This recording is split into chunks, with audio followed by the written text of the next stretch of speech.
Basil of Baker Street by Eve Titus. Chapter 5. The Mysterious Messenger.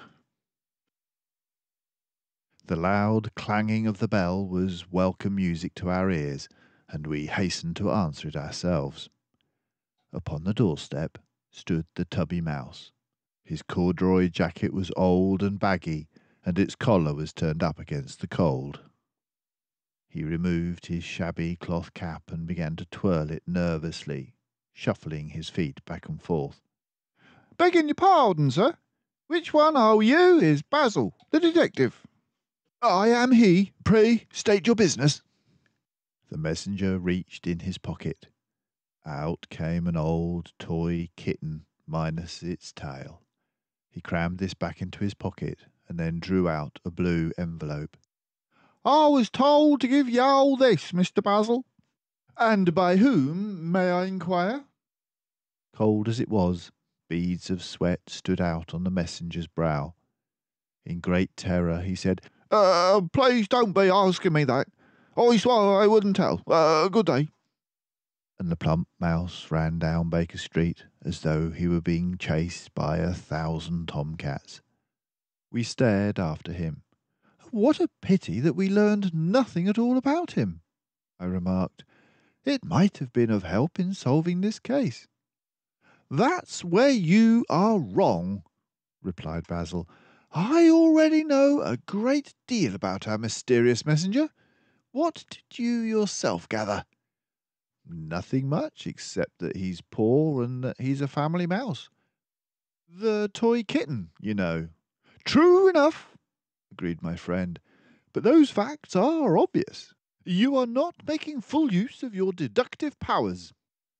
"Tell me then," said I, somewhat annoyed at his tone. "What did you deduce?" "He was once a sailor. He now follows the trade of carpenter, and he comes from the northwest of England, near the coast, I'd say. Furthermore, his initials are H.H., and he travelled here by train." I was astounded. "But how on earth do you know all that?" "It's really quite simple. The clues are always at hand if one's mind is trained to observe them. I immediately perceived the tiny mermaid tattooed on his wrist. And it is a proven fact that most sailors who take to land settle as near to the sea as they can get. As for his trade, did you not notice the outlines of the carpenter's rule in his pocket? His speech betrayed his nesting place. I could not mistake those northwest accents. His initials were in the lining of the cap he kept twirling, and he had succeeded in brushing off some of the train's soot, but not quite all of it." "Basil, you are a magician." "Furthermore, his marriage is most happy." "Now you are jesting," I said. "There was no way for you to deduce that fact." Basil's brows shot upward. "Wasn't there? I noticed a large patch on his sleeve. It was not the work of a skilled tailor, but it was lovingly and carefully sewn. Only a devoted relative would have gone to such pains. I am sure it is his wife, for the toy kitten tells us he is a father." "Amazing!" I exclaimed. "Elementary, my dear Dawson." We went inside and seated ourselves on either side of the flickering fire. The blaze crackled cheerily, and the dancing flames seemed like little rays of hope. I brightened at the thought that the kidnappers might have written to say that the twins were on their way home at that very moment. Basil unsealed the envelope and carefully removed the typewritten note inside. Without turning a whisker, he read it aloud. Slowly. I marvelled at his complete calm. As for myself, cold chills ran up and down my spine. Chapter 6. The Kidnapper's Note. Baker Street, mice beware. So far the twins are safe. They'll stay that way if you do what we say. We've decided to make your Baker Street cellar the headquarters for our gang. Everybody must get out in 48 hours. It's Basil's job to move you all out, just the way he moved you in. Better make it fast and leave the furniture. We need it. This is the only warning you'll get. And listen, if you don't follow our orders, you'll never set eyes on those twins again. The Terrible Three. Great heavens! I cried. What a horrible affair! It's enough to make one's fur stand on end. Are we to be driven from our homes by these scoundrels? Can nothing be done to stop them? And yet we must think of Angela and Agatha. Basil's lean jaw tightened. The cunning devils! Here at Baker Street, the Terrible Three would be in the heart of London, within easy reach of all its riches. Protected by bodyguards, they could sit in this very cellar and organize the gangs already in this great city.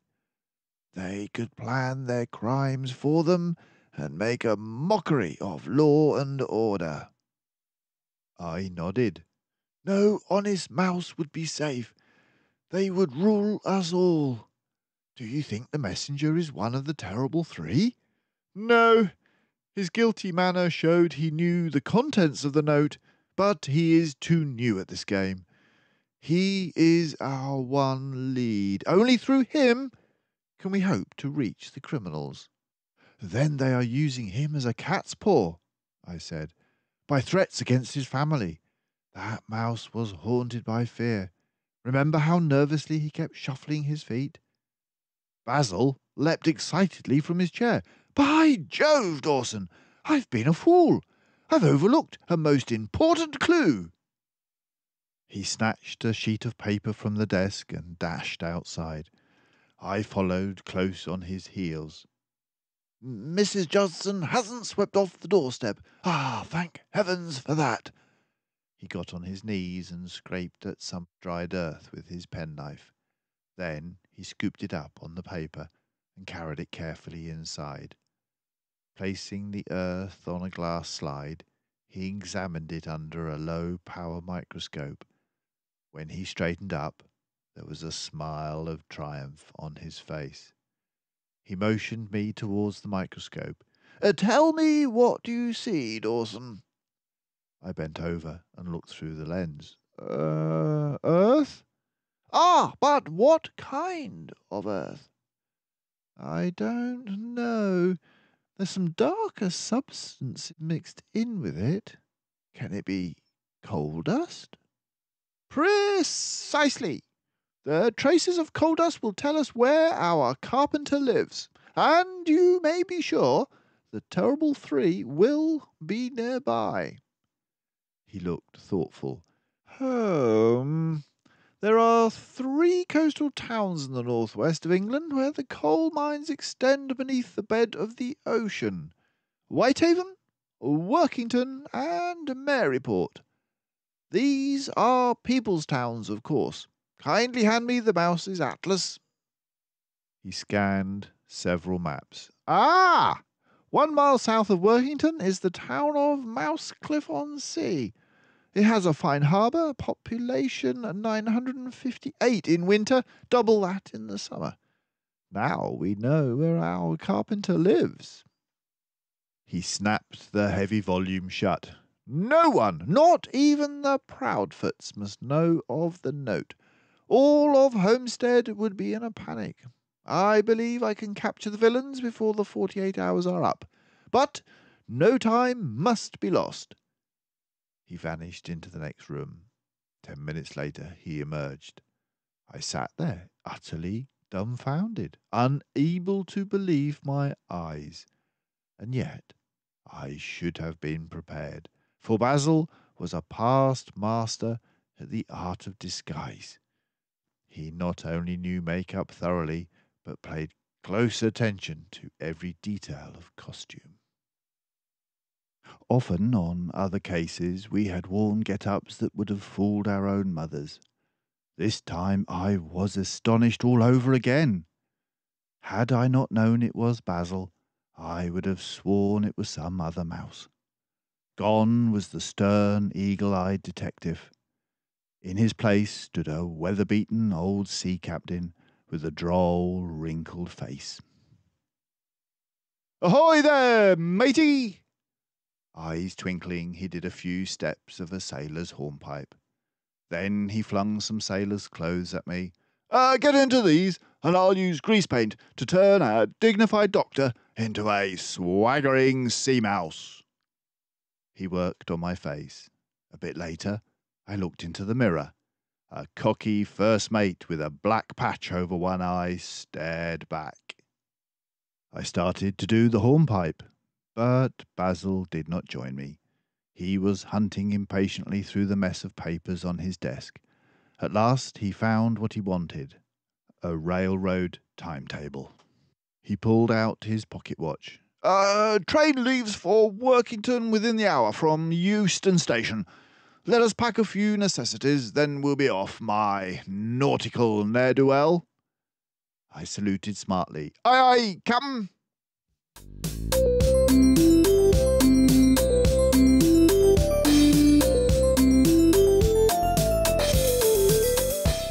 Thank you for listening to Grandad Ork. You can hear more stories by going to the Grandad Ork channel, and if you want to hear stories read back to back, then have a look in the playlists. If you subscribe to the channel, then you'll know when a new one is ready.